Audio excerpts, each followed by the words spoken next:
SLST education বিষয়ের অত্যন্ত important একটি বিষয় উডের ডেসপ্যাচ বা উডস ডেসপ্যাচ। আজকে আমরা ভারতীয় শিক্ষার ইতিহাসে যে তোমার যে বিফোর ইন্ডিপেন্ডেন্স যে চ্যাপ্টার আছে সেইখান থেকে এটা দেখবো। আগের দিন আমরা মেকলে মিনিটস বিস্তারিত আলোচনা করেছি, প্রাচ্য পাশ্চাত্যের দ্বন্দ্ব দেখেছি। আজকে দেখবো উডের ডেসপ্যাচ। উডের ডেসপ্যাচ অ্যাকচুয়ালি ডেসপ্যাচ মানে একটা নির্দেশনামাকে বোঝানো যায়, একটা সুপারিশের থেকে একটু হাই র্যাঙ্ক বলতে পারি আমরা, এটা নির্দেশনামা জাতীয় কিছুকে বোঝায় ডেসপ্যাচ। উডের ডেসপ্যাচের আমরা যে কোনো বিষয় যত সময় পর্যন্ত না পটভূমিটা জানবো সেখান থেকে কিন্তু তার ভেতরে ঢুকতে পারবো না। এমসিকিউ মানে কি চিনে নাও, আমরা প্রত্যাভিজ্ঞা শুনেছি স্মৃতির স্তর, 4টা করে অপশন থাকবে। আমার জাস্ট বিষয়টা জানা থাকলে আমি চিনে নিতে পারবো। মুখস্থর চেয়ে বড় কথা চিনে নেওয়ার উপর আমাকে জোর দিতে হবে, অর্থাৎ ব্যাপ্তিটা আমাকে বাড়ানোর চেষ্টা করতে হবে। তাহলে উডের ডেসপ্যাচের পটভূমিটা কি আমরা দেখেছি। 1813 সালে সনদ আইন নবীকরণের কথা বলেছিলাম, প্রাচ্য পাশ্চাত্যের দ্বন্দ্ব, অর্থাৎ যেখানে আমরা মেকলে মিনিট পড়েছিলাম। এটা কত বছরের জন্য বলেছিলাম রিনিউয়ালটা হয়, সনদ আইনটা 20 বছর পর পর রিনিউয়াল করতে হয়। তাহলে 1813 পরে 1833 হবে 20 বছর পর। দ্বিতীয় রিনিউয়ালটা হবে কবে? 1853 সালে, তাই তো? এই 1853 সালে এই রিনিউয়াল করার টাইম আসলো। এর মাঝখানে আমরা দেখেছি 1835-এ কি দেখেছিলাম, উডের ডেসপ্যাচ দেখেছি, তাই তো? সরি, উডের ডেসপ্যাচ মেকলে মিনিট দেখেছি। সে মেকলে মিনিটের আমরা সব দিক ভালো মন্দ সব দিক দেখেছি। এবার তারপরেও প্রায় এই 18 বছর চলে গেছে, কিন্তু আলটিমেটলি ভারতীয় শিক্ষার কিন্তু একটা জাতীয় শিক্ষা আন্দোলনের পটভূমি তৈরি হয়ে গেছে। এদিক দিয়ে মানুষের মধ্যে পাশ্চাত্য শিক্ষা, ইংরেজি শিক্ষা, আধুনিক শিক্ষার একটা চাহিদা তৈরি হয়েছে। সরকার, তখন তো সরকার বলতে কোম্পানি, ব্রিটিশ ইস্ট ইন্ডিয়া কোম্পানির ওপরে কিন্তু চাপ বাড়ছিল এদেশে গণশিক্ষা প্রসারে। সেই চাপটা কিন্তু পৌঁছেছে সুদূর ইংল্যান্ডে। কারণ যেটা ব্যাপার, সেখানে পার্লামেন্টে দাবি ওঠে, ব্রিটিশদের পার্লামেন্টে দাবি ওঠে যে ভারতবর্ষে ইংরেজি শিক্ষা বিস্তার এবং আধুনিক শিক্ষা বিস্তার প্রয়োজন। কারণ এতদিন অব্দি যে ধারণাটা ছিল ভারতীয়দের যদি উচ্চ শিক্ষায় শিক্ষিত করা যায় তাহলে বোধহয় ভারতে আমরা বেশি দিন শাসন করতে পারবো না। তাদের আশঙ্কা ছিল ব্রিটিশদের, কারণ যে এখানে যদি আমরা বেশি করে করে শিক্ষিত করি তাহলে এরা আমাদের বিরুদ্ধে প্রতিবাদী হয়ে উঠবে, আমরা বেশি বেশি দিন স্থায়ী হব না। কিন্তু সেখানে পার্লামেন্টারি বিভিন্ন সদস্যরা সেখানকার পার্লামেন্টে দাবি ওঠে যে না, সেখানে একটা সুনির্দিষ্ট শিক্ষা পরিকল্পনা গ্রহণ করা দরকার। এই দাবি নিরসনের জন্য 1853 সালে পার্লামেন্টের একটি কমিটি গঠন হয়, সংসদীয় কমিটি, পার্লামেন্টারি কমিটি তৈরি হয়। কবে? 1853 সালে। কি উদ্দেশ্যে? যে ভারতবর্ষে শিক্ষা বিস্তারের প্রয়োজন আছে কিনা, থাকলেও সেটা কত দূর সেটা দেখার জন্য একটা কমিটি গঠন হয় 1853। তাহলে সংসদীয় কমিটি। সেই কমিটির যে ট্রিভেলিয়ার, যিনি সে আমাদের পাচ্চাপাতি ছিল, তিনি এই কমিটিতে ছিলেন। তারা যে রিপোর্ট দিলেন সেই রিপোর্টে তিনি বললেন দেশে ইংরেজি শিক্ষা প্রসার করলে, মানে ভারতবর্ষের কথা বলা হয়েছে, প্রসার করলে বা প্রসার ঘটালেই যে এই দেশে তোমার যে ব্রিটিশ যে কি বলো ওটাকে সাম্রাজ্যবাদ বা উপনিবেশ, সেটা অস্থায়ী হবে, এই ধারণাটা ভুল। তারা প্রথমে এটা বললো যে এই ধারণাটা ভুল, ভারতে শিক্ষা, আধুনিক শিক্ষা বিস্তারের সুপারিশ কিন্তু তোমার যে এই সংসদীয় কমিটি করে, অর্থাৎ পার্লামেন্টে যে পৌঁছালো যে আমাদের কি করতে হবে, ভারতবর্ষে শিক্ষার দাবি করতে হবে। পটভূমিটা মোটামুটি এবার মেন জায়গায় ঢুকবো আমরা। এবারে এখানে একটি কথা আমাদের আর একটু জানতে হবে, এই যে ব্রিটিশ যে তোমার যে ইস্ট ইন্ডিয়া কোম্পানি ভারতের শাসন চালাতো বা ক্ষমতা দেখাতো, তারকে নিয়ন্ত্রণ করবার জন্য ওখানে একটা কমিটি ছিল, তাকে বলা হতো বোর্ড অফ কন্ট্রোল। এই বোর্ড অফ কন্ট্রোল কিন্তু কি করতো, এই ইস্ট ইন্ডিয়া কোম্পানিকে নিয়ন্ত্রণ করত। এরা দায়বদ্ধ ছিল কার কাছে জানো তো? এরা একমাত্র দায়বদ্ধ ছিল ব্রিটিশ পার্লামেন্টের কাছে। ব্রিটিশ পার্লামেন্টের কে জবাবদিহি করতো, তো এরা নির্দেশ পাঠাতো। এবারে বোর্ড অফ কন্ট্রোলের সেই সময় তৎকালীন সভাপতি হয়েছেন 53 সালে, তার নাম হচ্ছেন চার্লস উড। তিনি হয়ে আসেন কি সভাপতি হয়ে আসলেন, চার্লস উড, ঠিক আছে? স্যার চার্লস উড তোমার এই 1853 সালে এর সভাপতি হয়ে আসলেন। এই তোমার যে বোর্ড অফ কন্ট্রোলের সভাপতি হওয়ার পর তিনি কি করলেন, প্রথমেই এই পার্লামেন্টারি কমিটির সুপারিশটা দেখলেন, দেখে নিজের মতন করে। তিনি প্রথমে বলি তিনি কিন্তু পাশ্চাত্য শিক্ষার পক্ষে ছিলেন, পাশ্চাত্যবাদী ছিলেন। তিনি নির্দেশ পাঠালেন 1854 সালের 19 জুলাই। কার কাছে নির্দেশ পাঠালেন? এই যে ভারতে যে ইস্ট ইন্ডিয়া কোম্পানি রয়েছে তাদের কাছে নির্দেশনামা পাঠালেন যে ভারতের শিক্ষা আগামী দিনে কোন পথে করতে হবে। এই যে তার নির্দেশ, এটাই বা ডেসপ্যাচ, এটাই হচ্ছে তোমার যে উডের ডেসপ্যাচ নামে পরিচিত। এটাই উডের ডেসপ্যাচ নামে পরিচিত। তাহলে পটভূমিটা বুঝলাম।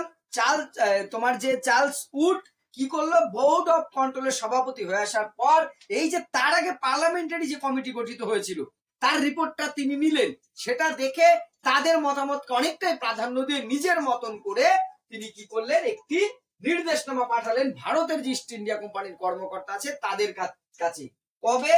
1854 সালের তোমার যে জুলাই, তারিখটা কিন্তু মনে রাখতে হবে। 1854 সালের 19 জুলাই তিনি সরকারের কাছে নির্দেশ পাঠালেন। এটি উডের ডেসপ্যাচ নামে পরিচিত। তাহলে উডের ডেসপ্যাচ কি বুঝলাম?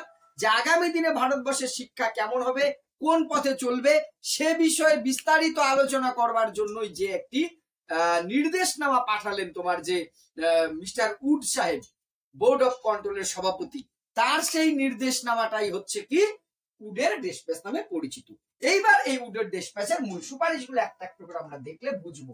তাহলে উডের ডেসপ্যাচ হলো 1854 19 জুলাই। উডের ডেসপ্যাচের যে নির্দেশগুলো, বৈশিষ্ট্যগুলো আছে বা সুপারিশ যেগুলো, যে নির্দেশ পাঠালেন তার সুপারিশ কি? প্রথম হচ্ছে শিক্ষার লক্ষ্য।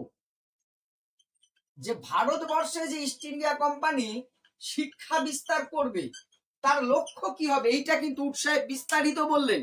তিনি বললেন প্রথম কথা, দেখো ব্রিটিশ ঔপনিবেশিকবাদ কি করে ভেতরে ঢুকে রয়েছে। আসলে তিনি প্রথমেই বললেন যে ভারতবাসী জ্ঞান পাবে, পাশ্চাত্য জ্ঞান পাবে, এটা হবে তাদের কাছে পার্থিব আশীর্বাদ। অর্থাৎ আমার পূর্বপুরুষ ইংরাজি শিখেছে, সেটা ছিল আমাদের কাছে আশীর্বাদ সম্পূর্ণ, ঠিক আছে, সেটা আমাদের কাছে আশীর্বাদ। ব্রিটিশরা বলছে আমরা সে আশীর্বাদ, পার্থিব আশীর্বাদ তাদের উপরে ফেলবো। আর ভারতীয়দের নৈতিক দায়িত্ব বা নৈতিক কর্তব্য কি? এই আশীর্বাদ গ্রহণ করা। বুঝতে পেরেছি তার চরিত্রটা কি, পরে আসবো। এটাকে ম্যাগনা কার্টা বলা যায় কিনা, ম্যাগনা কার্টা কি সব বলবো। গ্যান্টিনেট প্রথা, এখান থেকে কিন্তু প্রশ্ন আসবেই ডেসপ্যাচ থেকে, একদম 200% শিওর করছি। মিনিমাম একটা পেলেও কিন্তু আমরা এসএসসি তে পাবোই। যাক, তাহলে শিক্ষার লক্ষ্য কি হবে? বলেছে পার্থিব আশীর্বাদ হিসেবে আমরা দেব, তারা নৈতিক দায়িত্ব ভারতীয়দের সেটা গ্রহণ করে তারা ধন্য হবে। এই ছিল তার। আর কি সেকেন্ড উদ্দেশ্য? বলছে যোগ্য ও নৈতিক কর্মচারী তৈরি করা। এক কথায় ভারতীয়দের অনৈতিকতাকে গুরুত্ব দিয়েছেন তিনি। আর বলেছেন যে আমাদের শিক্ষার মূল উদ্দেশ্য হবে যোগ্য আর নৈতিকতা সম্পন্ন কর্মচারী তৈরি করা। অর্থাৎ ব্রিটিশরা এই দেশে চালাতে গেলে বড় বড় পড়ে লাটবাট, ওরা তো সব ব্রিটিশরা থাকবে। ছোট ছোট কর্মচারী এরা তো ওই দেশ থেকে সে এখানে চাকরি করে পোষাবে না। এর জন্য বলছে ভারতীয় দরকার। কিন্তু এই ভারতে কেমন হবে? তারা মনে প্রাণে ব্রিটিশ হবে, শিক্ষা শিখে তাদের মনে হবে আমরা ইংরেজ। এই একটা শ্রেণী তৈরি করতে হবে যারা দেখতে ভারতীয় হলো, মনের দিক থেকে হবে ব্রিটিশ, এবং তাদের নৈতিক চরিত্র ব্রিটিশদের প্রতি আনুগত্য প্রকাশ করবে। এবং এটা কিন্তু সাকসেস হয়েছে। আমি আগের দিনও মেকলে মিনিট পড়াতে যে বলেছি মেকলের বক্তব্য, এবং সেটা দিন দিন কমছে না, কিন্তু এখন দিন দিন আরো বাড়ছে। আমাদের সমাজেও আছে, ইন্ডিয়ান নাম শুনলেই দেখবে নাক ছিটকায়, বিদেশি হলেই ব্র্যান্ড ওকে। এই ধারণাটা কিন্তু সে ব্রিটিশদের ধারণা আমাদের মধ্যে আরো জাকিয়ে বসছে। যাই হোক, আর কি বলছে? বাণিজ্যের বাজার তৈরি করা। এইখানটা বুঝতে হবে বাণিজ্যের বাজারটা কি। বাণিজ্যের বাজার তৈরি করা মানে ডেসপ্যাচে বলা হলো যে আমাদের দেশে, মানে সেই সময় ব্রিটেনে কি হয়েছে, শিল্প বিপ্লব চলেছে। শিল্প বিপ্লব চলা মানে সেখানে কি হয়েছে, সেখানে নতুন নতুন শিল্প কারখানা তৈরি হচ্ছে। এবার সেই শিল্প কারখানায় তোমার যে বিভিন্ন প্রোডাক্ট তৈরি করতে গেলে কি লাগবে, কাঁচামাল লাগবে। এই ভারতবর্ষ হবে কাঁচামালের হাব।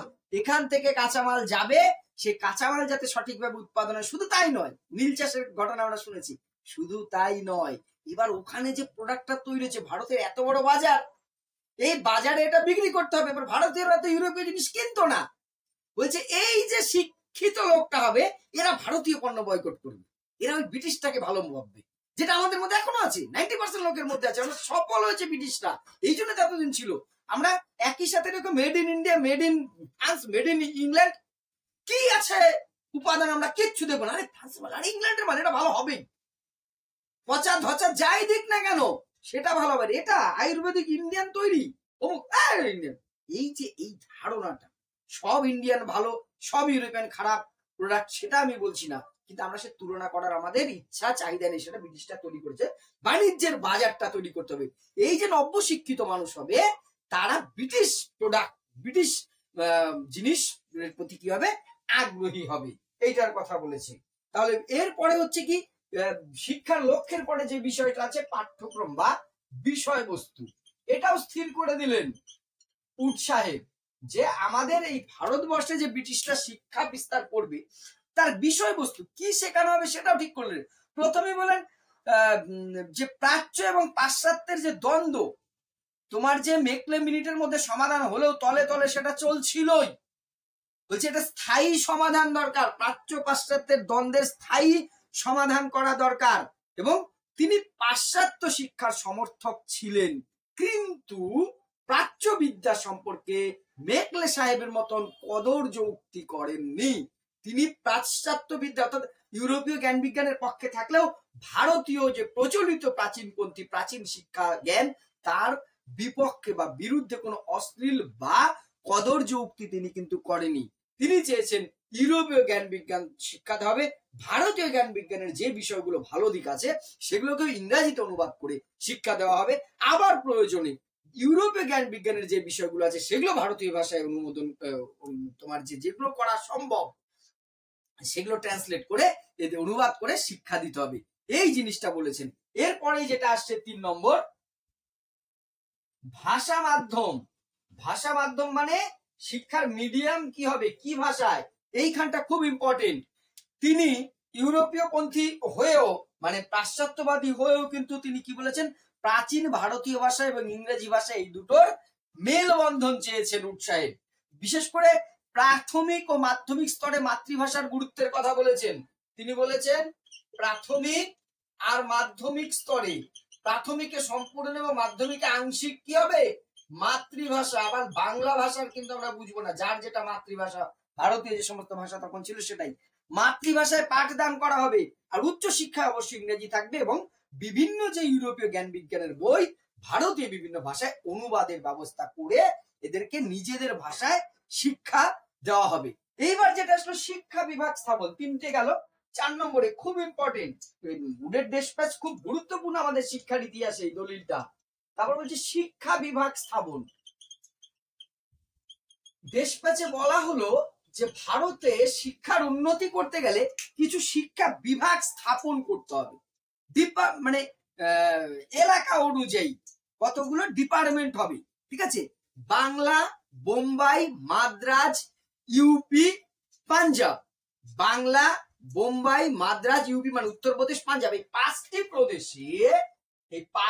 প্রদেশে কি হবে, পৃথক শিক্ষা বিভাগ হবে, এডুকেশন ডিপার্টমেন্ট। তাহলে কি কি বললাম, বাংলা, আমাদের বাংলা বলতে তখন বিরাট এলাকা কিন্তু বাংলাদেশ ঢুকে নেওয়ার মধ্যে, বাংলা, উত্তরপ্রদেশ, পাঞ্জাব, মাদ্রাজ আর তোমার যে কি বললাম বোম্বাই, এই যে 5টা প্রদেশে 5টি পৃথক শিক্ষা বিভাগ হবে। এবং এর প্রধান কে হবে, ডিপিআই। শিক্ষা বিভাগের প্রধান হবে DPI, director of public instruction, গণশিক্ষা আধিকারিক, ডাইরেক্টর অফ পাবলিক ইনস্ট্রাকশন। এই ডিপিআই বলে একটি পদ থাকবে, তার অধীনে এটা শিক্ষা বিভাগের প্রধান হবে। যেমন বাংলা প্রদেশের একজন ডিপিআই হবে, মাদ্রাজ প্রদেশের শিক্ষা বিভাগের একজন ডিপিআই হবে, তার আন্ডারে জেলা ভিত্তিক একজন করে DI, district inspector of school, যেটা এখনো ডিআই অফিস আছে, আমাদের স্কুলগুলোকে নিয়ন্ত্রণ করে সমস্ত বিষয় দিক দিয়ে, সেই ডিআই অফিস গুলো, সেই DI, directorate of school, director of public instruction অধীনে থাকবে ডিআই অফ স্কুল, অর্থাৎ ডিস্ট্রিক্ট ইন্সপেকশন অফ স্কুল, তারা থাকবে, তারা এগুলোকে পরিদর্শন করবে। ওকে, এইবার যেটা গুরুত্বপূর্ণ আর একটা জিনিস সেটা হলো 4-এর পরে আসবে 5 বিশ্ববিদ্যালয় স্থাপন। এটা গুরুত্বপূর্ণ একটি সুপারিশ, বিশ্ববিদ্যালয় স্থাপন। কমিশন এর আগেও ভারতবর্ষে বিশেষ করে কলকাতায় বিশ্ববিদ্যালয় স্থাপনের দাবি উঠেছিল, কারণ কলকাতা তখন শিক্ষা দীক্ষার পীঠস্থান ছিল, এত পলিটিক্স, এত বিষয় পলিটিক্স ছিল, পজিটিভ পলিটিক্স ছিল, যাই হোক। কিন্তু সেই সময় ব্রিটিশ সরকার মনে করেছে ভারতবর্ষীরা এখনো বিশ্ববিদ্যালয়ে পড়ার উপযোগী হয়ে ওঠেনি। কিন্তু উডেন ডেসপ্যাচে বলা হলো যে না, ভারতীয় শিক্ষায় বেশ কিছু মানুষ উচ্চ শিক্ষার, যেহেতু মাধ্যমিক স্তর উন্নতি হয়েছে, তারা উচ্চ শিক্ষার আকাঙ্ক্ষা রাখে। এবার সময় এসেছে এই দেশে কি করার, উচ্চ শিক্ষার প্রসার ঘটানোর জন্য অন্তত কিছু বিশ্ববিদ্যালয় স্থাপন করার কথা। কলকাতা, বোম্বাই এবং মাদ্রাজ এই 3টি জায়গায় বিশ্ববিদ্যালয় স্থাপন করা হলো। কলকাতা মানে তখন ছিল কলিকাতা, ক্যালকাটা, তাই তো? আর হচ্ছে কি বললাম তোমার, মাদ্রাজ। আর মুম্বাই নয়, কিন্তু তখন কি বলা হতো, বোম্বে বা বোম্বাই। এই কলকাতা, বোম্বাই, মাদ্রাজ 3 জায়গায় 3টি বিশ্ববিদ্যালয় স্থাপন করার কথা বলো। সেই বিশ্ববিদ্যালয়গুলো কোন বিশ্ববিদ্যালয় অনুকরণ হবে? লন্ডন বিশ্ববিদ্যালয়ের অনুকরণে। অক্সফোর্ডের মতো নেই, কিন্তু লন্ডন বিশ্ববিদ্যালয় শুধু পরীক্ষা নিত, ডিগ্রি দিত, সেই রকম শুধু পরীক্ষা নেওয়ার বিশ্ববিদ্যালয়, গবেষণা উচ্চ শিক্ষা সেই রকম কোনো সুযোগ থাকবে না। কিন্তু ভবিষ্যতে যদি মনে করা হয় সে গবেষণা ধর্মী বিশ্ববিদ্যালয় তৈরি করা হয়, এগুলোকে উন্নীত করার পথ কিন্তু খোলা রাখা হলো। কোন বিশ্ববিদ্যালয়? অক্সফোর্ডের সাথে লন্ডনের কিন্তু এটাই তফাৎ। লন্ডন বিশ্ববিদ্যালয় সে সময় ছিল শুধু পরীক্ষা নেওয়া, সার্টিফিকেট দেওয়ার, অক্সফোর্ড ছিল গবেষণা কেন্দ্র, দুটো তফাৎ আছে, এটা বুঝতে হবে। কলকাতা, মাদ্রাজ, বোম্বাইতে 3টে বিশ্ববিদ্যালয় স্থাপনের সুপারিশ করা হয়। এরপর যেটা আসছে তোমার, যে 5 গেল, 6 আসছে জনশিক্ষা এবং জনশিক্ষা, মাস এডুকেশন। এই একটা জায়গার উপরে কিন্তু খুব গুরুত্ব দিয়েছেন, এবং আমি ডেসপ্যাচ পড়ে যেটুকু যা বুঝেছি এই সীমিত জ্ঞানের মধ্যে, যে কটা ভালো পয়েন্ট আছে বিশ্ববিদ্যালয় স্থাপনের পরবর্তীকালে, এই জনশিক্ষা প্রসারটা কিন্তু খুব গুরুত্ব। কারণ ডেসপ্যাচে বলা হয়েছে প্রথমে এই চুয়ে পড়া নীতির খুব বিরোধিতা করা হয়েছে। সবচেয়ে খুশি হওয়ার জায়গা এটাই। ভারতবর্ষে এতদিন কি ছিল, ডাউনফল যে ইয়েটা ছিল, চুয়ে পড়া নীতি। চুয়ে পড়া নীতিতে কি বলা হয়েছিল এতদিন, যে সমাজের একটা শ্রেণী মানুষকে শিক্ষা দাও, তাদের থেকে নিচু শ্রেণীর মানুষ শিক্ষা পাবে, অর্থাৎ সবাইকে মাস এডুকেশনের কোনো দরকার নেই, গণহারে সবাই স্কুল কলেজে পড়বে, এর কোনো যুক্তি বা প্রয়োজন ছিল না। এটা ছিল চুয়ে পড়া নীতি। এই উডেন ডেসপ্যাচে বলা হলো চুয়ে পড়া নীতি একটি দেশ, একটা জাতি, একটা প্রজন্মকে ধ্বংস করার জন্য যথেষ্ট। চুয়ে পড়া নীতি কখনো একটি দেশের উন্নতির কারণ হতে পারে না, এইটা হতে পারে না। এই জন্য তিনি সুপারিশ করলেন, যে ডেসপ্যাচে বললেন যে যতটা সম্ভব জেলায় জেলায় মাধ্যমিক এবং প্রাথমিক বিদ্যালয় স্থাপন করার চেষ্টা করতে হবে, এবং যেগুলো দেশীয় বিদ্যালয় আছে তাদের কি করতে হবে, অর্থ সাহায্য করতে হবে বিভিন্ন রকম ভাবে দেশীয় বিদ্যালয় করে। এবং আরেকটা তিনি যেটা বলেন, উত্তর পশ্চিম প্রান্তে আমাদের দেশের তখন সেখানকার যে প্রশাসক ছিলেন, তোমার যে প্রফেসর মিস্টার থমাস, হ্যাঁ মিস্টার থমাস ছিলেন সেখানকার তিনি সেই তার ওই এলাকায় কি করেছিলেন, শিক্ষা কর চাপিয়েছিলেন শিক্ষার উন্নতির জন্য। তিনি সমর্থন করেছিলেন, বলছেন সম্ভব হলে সারা দেশে এই শিক্ষা কর চালু করে হলেও কি করতে হবে, গণশিক্ষার যে বিস্তার সেটা করতে হবে। কারণ আমাদের দেশে গণশিক্ষার মানে ভারতবর্ষে গণশিক্ষার প্রয়োজন। ওই চুয়ে পড়া নীতি দিয়ে একটি দেশের শিক্ষার উন্নতি হতে পারে না। এইবারে যেটা আসবো সবচেয়ে ইম্পর্টেন্ট, গ্র্যান্ট ইন এইড, খুব ইম্পর্টেন্ট একটা পয়েন্ট কিন্তু এটা। এই গ্র্যান্ট ইন এইডটা কি? গ্র্যান্ট ইন এইড বা অনুদান প্রথা বলা হয়, খুব ইম্পর্টেন্ট। বলা হলো যে তোমার যে সরকারের একার পক্ষে সমস্ত জায়গায় কোম্পানি একা শিক্ষা বিস্তার করতে পারবে না, বেসরকারি ভাবে বেসরকারি উদ্যোগে শিক্ষা প্রতিষ্ঠান তৈরি করা যেতে পারে, কিন্তু সেই প্রতিষ্ঠানগুলো সরকার প্রয়োজনে অনুমোদন দেবে, গ্র্যান্ট দেবে। গ্র্যান্ট মানে কি? অনুদান, আর্থিক সহায়তা করবে। গ্র্যান্ট ইন এ সেকশন স্কুলের সাথে যদি যুক্তি আছে, তোমরা অনেকে আছো বা জানো, ডিআই অফিসে এখন আমাদের বেতন টেতন সংক্রান্ত কোনো সমস্যায় একটা সেকশন আছে গ্র্যান্ট ইন এইড, সেখানে সে ফাইল নিয়ে আমাদের দৌড়তে হয়। তারপরে কি হয় সে গল্প আর যাচ্ছি না, তোমরা শিক্ষক যারা আছো বা যারা হবে গেলেই বুঝবে। গ্র্যান্ট ইন সেই ব্রিটিশদের বারবার আমি বলি না, ল্যাজ আমরা ছাড়িনি, ব্রিটিশ তুমি আমাকে ছেড়ে গেলে কি হবে, আমি তোমাদের ছাড়বো না, আমরা হচ্ছি একেবারে যতটা না ভারতীয় তার চেয়ে বেশি বাঙালি, তার চেয়ে বেশি ব্রিটিশ, ওটা হিডেন করে রাখি আমরা। যাই হোক, এই গ্র্যান্ট ইন এইডটা কি, বেসরকারি যে সংস্থাগুলো এই বিদ্যালয়গুলো হবে তাদের সরকার অনুমোদন বলছি বারবার, হ্যাঁ, মানে অনুদান দেবে, গ্র্যান্ট দেবে। এই গ্র্যান্ট পাওয়ার 4টি শর্ত রাখা হলো, শর্তগুলো পূরণ করলে তবেই অনুদান পাবে। প্রথমত কি করতে হবে, প্রথমত শিক্ষা হতে হবে ধর্ম নিরপেক্ষ। এই প্রথম ভারতবর্ষের শিক্ষার ক্ষেত্রে সেকুলার কথাটি কিন্তু আসলো। এর আগে যত শিক্ষা প্রতিষ্ঠান ছিল সবই ধর্মভিত্তিক, হয় ব্রাহ্মণ্য যেগুলো ছিল টোল পাঠশালা, বৌদ্ধদের গুম্ফা, তোমার যে মঠ, আর ইসলামিক শিক্ষার যে সমস্ত ছিল তোমার কি বলছি ওগুলোকে আমরা তোমার মক্তব মাদ্রাসা, সবই তো ধর্মকেন্দ্রিক। কিন্তু বলছেন যে না, তুমি শুধু ধর্ম নিয়ে শিক্ষা দেবা, তাহলে কিন্তু অনুদান পেতে গেলে তোমাকে কি করতে হবে, ধর্ম শিক্ষা দিতে হবে। এই সবকিছুর সাব ক্লজ থাকে, বলছে ডাইরেক্ট ধর্ম শিক্ষা দেওয়া যাবে না, কিন্তু নৈতিকতার শিক্ষা দেওয়া যাবে। আর নৈতিক শিক্ষা দিতে গেলে যে ধর্মীয় পাঠ একটু আনতে হয়, সেটা আমরা ঠিক আছে, কারণ আছে, বলবো সমালোচনায়। এর কারণ হচ্ছে তাহলে তো মিশনারিরা প্রতিষ্ঠা করছিল স্কুল, তারা তো অনুমোদন পাবে না, তারা তো খ্রিস্টান ধর্ম প্রচার করছে। ওই সাব ক্লজটা রেখে অন্যান্য দেশীয় প্রতিষ্ঠানের বেলায় ডিআইরা যখন ইন্সপেকশনে যেত কঠোর হতো, আর মিশনারিদের বেলায় চোখ বুঝে ধর্ম শিক্ষা, নৈতিক শিক্ষা, খ্রিস্টান শিক্ষাটা নৈতিক শিক্ষা। এই মাদ্রাসায় কেন ইসলামিক শিক্ষা দেওয়া হচ্ছে, টোলে কেন হিন্দু শিক্ষা দেওয়া হচ্ছে, অনুমোদন ক্যান্সেল, তোমার গ্রান্ট হবে না। কিন্তু মিশনারি গুলো দেদার অনুমোদন পেতে থাকে। আরো একটা কারণ কি, ওরা তো ব্রিটিশ, ওদের সাথে সরকারি কর্তা ব্যক্তিদের চেনা জানা আছে, টমাসের একটা ভালো সম্পর্ক হয়ে গেছে, ফলে তারা অনুমোদন। এবার খ্রিস্টান মিশনারিদের শিক্ষাটা কিন্তু আরো বেশি হলো। যাই হোক, একটু কিন্তু ব্যাকলাইনে চলে গেলাম, সমাজে যেতে হয়। ধর্ম নিরপেক্ষ শিক্ষার শর্ত রাখা হলো। আর কি বলো, পরিচালন ব্যবস্থা হতে হবে গণতান্ত্রিক, অর্থাৎ ব্যক্তিগত মালিকানা হলে হবে না, স্থানীয় মানুষদের নিয়ে একটা সুস্থ পরিচালন ব্যবস্থা থাকলে তবেই অনুমোদন পাবে। আর 3 নম্বরে কি বলা হলো, 3 নম্বরে বললো সরকারি পরিদর্শন মানতে হবে। ওই যে মাঝে মধ্যে ইন্সপেক্টর আসবে, তারা পরিদর্শন করবে, তাকে আমি পরিদর্শন করতে দেব না পরিদর্শককে, তাহলে কিন্তু অনুদান নেই হোগা। কি করতে হবে তোমাকে, পরিদর্শন আসবে, তাকে পরিদর্শন করার সুযোগ দিতে হবে। আর একটা যেটা বলা হলো, সামান্য হলেও বেতন নিতে হবে। কাদের কাছ থেকে বেতন নিতে হবে, ছাত্রদের কাছ থেকে। তুমি পুরোপুরি বিনা পয়সায় পড়ালে কিন্তু অনুদান পাবে, তুমি কম নাও, তোমাকে কিছু বেতন ছাত্রদের কাছ থেকে নিতে হবে। তাহলে গ্যান্টিনের শর্ত কি ছিল, যে কোনো একটা কিন্তু দিয়ে দিতে পারে। ধর্মনিরপেক্ষ শিক্ষা প্রদান, পরিচালন ব্যবস্থায় স্বচ্ছতা বা স্থানীয় মানুষজনকে নিয়ে পরিচালনাটা কমিটি থাকবে, সরকারি পরিদর্শনকে অনুমতি দিতে হবে, আর কি অল্প হলেও ছাত্রদের থেকে বেতন নিতে হবে। ঠিক আছে, এইবার এই যে তুমি গ্র্যান্টিন পাবা, এই যে সাহায্য পেলে, সে সাহায্য কিন্তু যেখানে সেখানে তুমি খরচ করতে পারবে না। 3টি খাতে সে সাহায্য মানে শুধুমাত্র করা যেতে পারবে। কি, এক হচ্ছে শিক্ষকদের বেতন দিতে পারবা তুমি কিছুটা ওই পয়সা থেকে, বিদ্যালয়ের গৃহ নির্মাণ মানে বিল্ডিং তৈরি করতে পারবা, আর ছাত্রদের বৃত্তি দিতে পারবা। এই 3টি কাজ করতে পারবা এই গ্র্যান্টিন এই দিয়ে।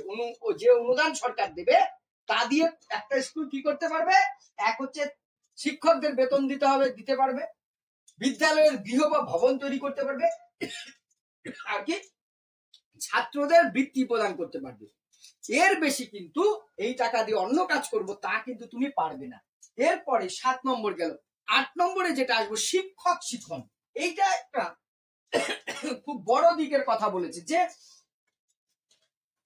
শিক্ষক শিক্ষণ এই সময় কি হয়েছে, এর আগে তো যে কেউ গুরু বা ওস্তাদ হয়ে যেত, এই সময় ইংল্যান্ডে অলরেডি শিক্ষক হতে গেলে প্রশিক্ষণের একটা পর্ব চলে এসেছে, একটা ঝড় উঠছে। যে কোনো জায়গায় শিক্ষক হতে গেলে তাকে প্রশিক্ষণ নিতে হতো, ফলে ভারতবর্ষেও শিক্ষকদের প্রশিক্ষণ দেওয়ার প্রয়োজনীয়তা অনুভব করলেন উড সাহেব। উডের ডেসপ্যাচে তিনি প্রথমেই বললেন যে সর্দার প্রথা, আমি বলেছিলাম ভারতের প্রচলিত, এর আগের দুটো পড়াতে বলেছিলাম, এই সর্দার প্রথায় এটাকে তিনি বললেন বেশ ভালো, ঠিকই তো আছে, মনিটরি লার্নিং খারাপ না। বলছে এই সর্দার প্রথায় যারা সফল হবে, যে শিক্ষার্থীরা যারা পড়াচ্ছে গুরুদেবের পাঠশালায় বা স্কুলে, তাহলে তারা তো একটা টিচিং এক্সপিরিয়েন্স হয়ে যাচ্ছে, ট্রেনি টিচার, বিএড এর প্র্যাকটিস টিচিং চলছে তাদের, তাই তো তোমরা করেছো যেমন। তাহলে বলছে এদের মধ্যে যারা সাকসেস এবং যাদের আগ্রহ আছে, তাদের এই শিক্ষণ বিদ্যালয়ের প্রতিষ্ঠান করা হবে, সেখানে প্রশিক্ষণ দেওয়া হবে এবং প্রশিক্ষণের সাথে সাথে এরা বৃত্তিও পাবে, স্টাইপেন্ড পাবে এবং তাদেরকে পরে স্থায়ী শিক্ষক হিসেবে বেতন দিয়ে নিয়োগ করা হবে। এবং আরেকটা যেটা খুব ভালো জিনিস বলেছিল যে শিক্ষকতা পেশাকে অন্যান্য পেশার মতন আকর্ষণীয় করতে, কারণ শিক্ষকতা পেশায় তখন ভালো ছাত্ররা যেতে চাইতো না, কারণ আমরা সে সময় শিক্ষকদের গল্প, ইতিহাস, নাটক, সিনেমা যাই দেখি না কেন, কি দেখবো, একটা ছেঁড়া ফাটা জামা পরা, শিক্ষকের ঘরে চাল নেই, খাবার জুটেনি, এই দৃশ্য। অথচ সমাজের অবশ্য বেশিরভাগ মানুষ সেটাই দেখতে যায় শিক্ষকদের। একজন শিক্ষক ভালো বেতন পাবে, তার একটা ভালো লাইফস্টাইল হবে, এটা সমাজের একটা বড় অংশের মানুষ চায় না। তার পেছনে কারণ হচ্ছে, কোনো একদিন আমি ডিসকাশন করবো শিক্ষক কি করে শ্রেণীর সূত্র হয়ে গেল, এগুলো আমাদের বোঝার দরকার এবং সমাজের নিজের সুযোগ অনুযায়ী সেটার পক্ষে বা বিপক্ষে আমাদের কথা বলার প্রয়োজনীয়তা আছে।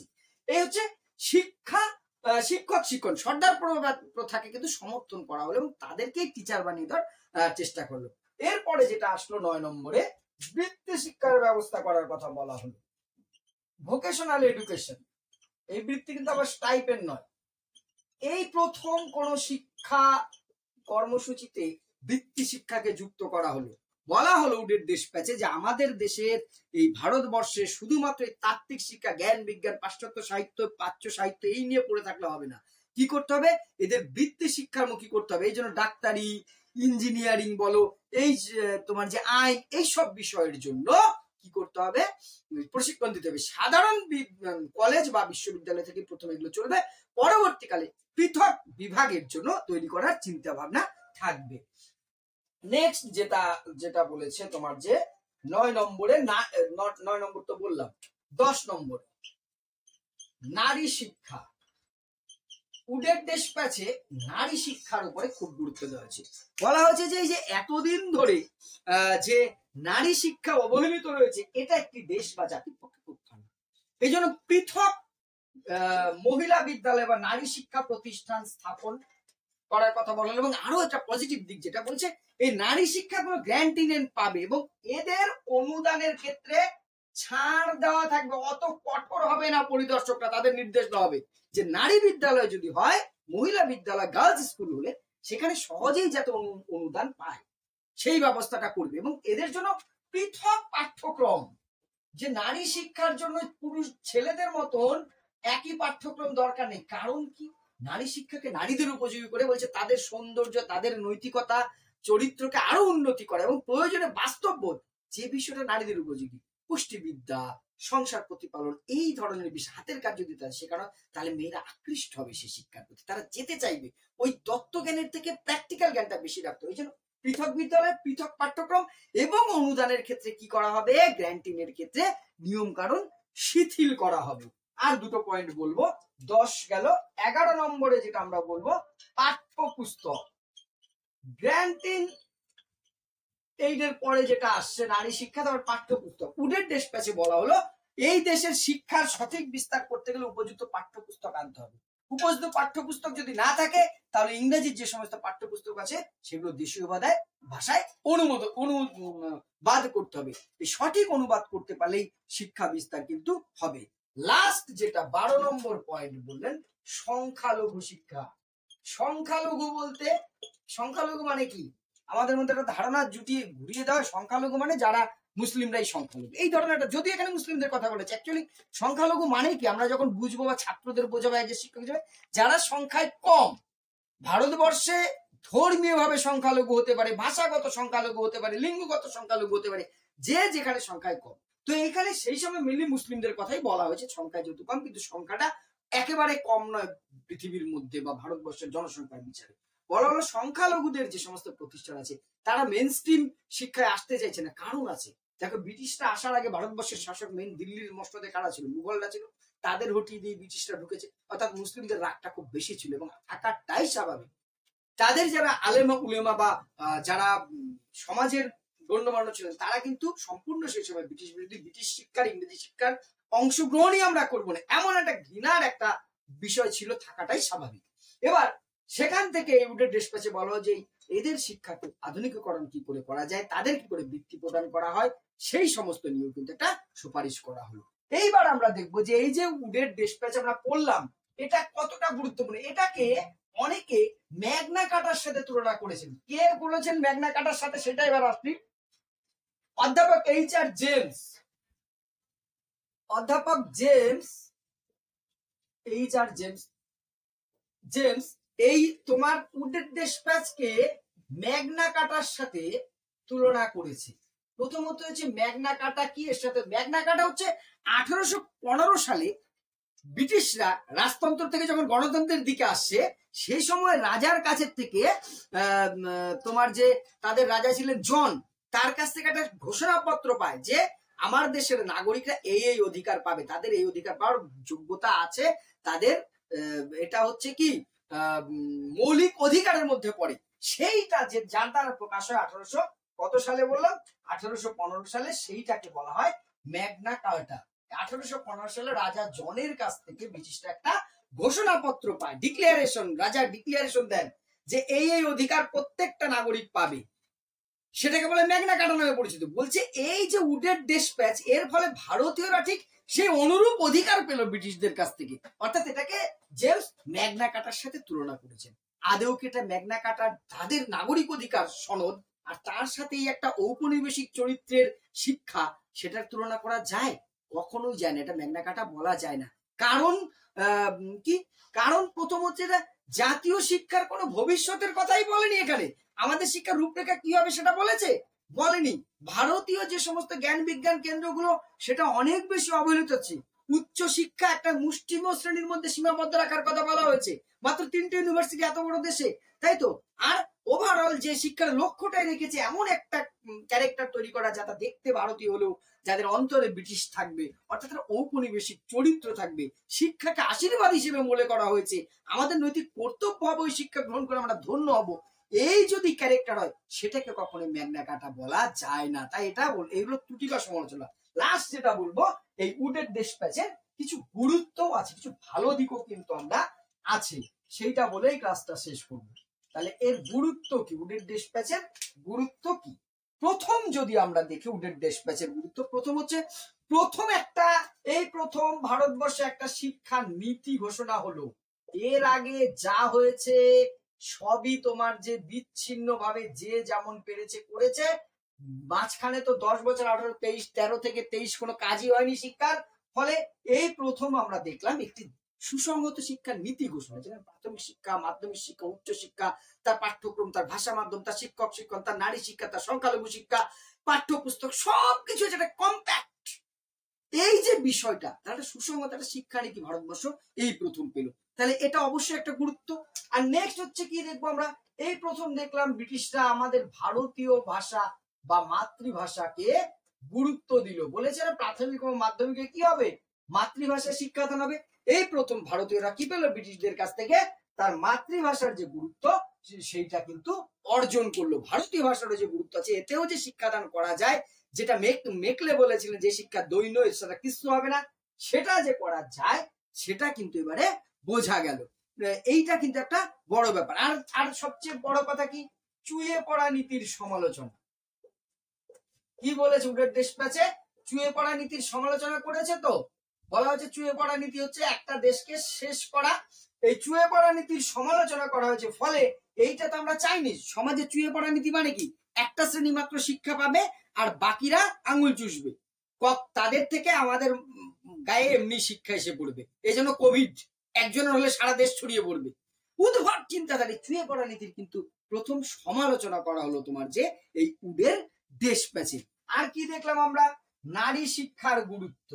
এই যে এখানে পৃথক নারী শিক্ষার কথা বলা হলো, এই ভারতবর্ষে প্রাচীনকালে নারী শিক্ষা ছিল, আমরা দেখেছি বৈদিক যুগে, কিন্তু পরবর্তী ধীরে ধীরে সংকুচিত হয়ে ব্রিটিশ পিরিয়ডে একেবারেই শেষ হয়ে যায়। ফলে এই নারী শিক্ষা কিন্তু নতুন করে আবার কি হলো, একটা গুরুত্ব সুযোগ পেল। তাদের জন্য পৃথক বিদ্যালয়, পৃথক পাঠ্যক্রম, জ্ঞানটি নিয়ে কিছুটা তোমার যে নিয়ম শিথিলতা করা, এই যে এইগুলো আসলো। নেক্সট আমরা বলবো ধর্ম নিরপেক্ষ শিক্ষা। এতদিন আমরা ভারতবর্ষের কি দেখেছি, যে কোনো শিক্ষাই ছিল ধর্মকেন্দ্রিক। সে বৈদিক শিক্ষা বলো, বৌদ্ধ শিক্ষা বলো, ইসলামিক শিক্ষা বলো, সব শিক্ষায় কিন্তু নির্দিষ্ট ধর্মকে প্রমোট করেছে, ধর্মকে কেন্দ্র করে শিক্ষা। কিন্তু এই প্রথম গ্র্যান্ড 8 পেতে গেলে প্রথমেই শর্ত রাখা হয়েছে ধর্ম নিরপেক্ষতার শিক্ষা দিতে হবে। অর্থাৎ কোন ধর্ম সেই ভিত্তিক শিক্ষা দেওয়া শাসকের কাজ নয়। যে সেকুলারিজমের কথা আমরা বর্তমানে ভারতবর্ষে দেখছি, এটা বর্তমানে ভারতবর্ষের ভীতি রয়েছে সেকুলারিজমের দ্বারা।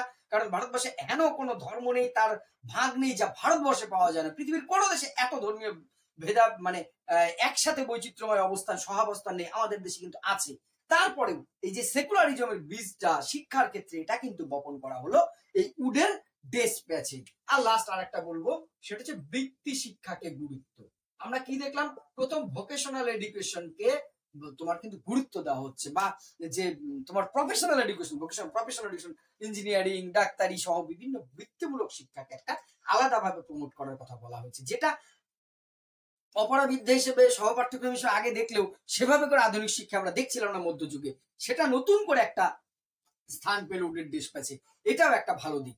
তাহলে যত ভালো দিক থাক, উডের ডেস্ক প্যাচকে কখনোই আমরা কি বলে লন্ডন বা ইউরোপিয়ানদের বা ব্রিটিশদের ম্যাগনা কার্টার সাথে আমরা তুলনা করতে পারি না। এই হলো মোটামুটি উডের ডেস্ক প্যাচ। এরপরে যে আবার টপিক অনুযায়ী আমরা যেভাবে এগিয়ে যাচ্ছি যাব, এবং স্ট্যাটিস্টিক্যাল ক্লাস এবং আরো একটি মক টেস্টের ক্লাস নিয়ে খুব শীঘ্রই আমি আসছি। ভিডিওটি ভালো লাগলে অবশ্যই শেয়ার করে পাশে থাকবে। ধন্যবাদ।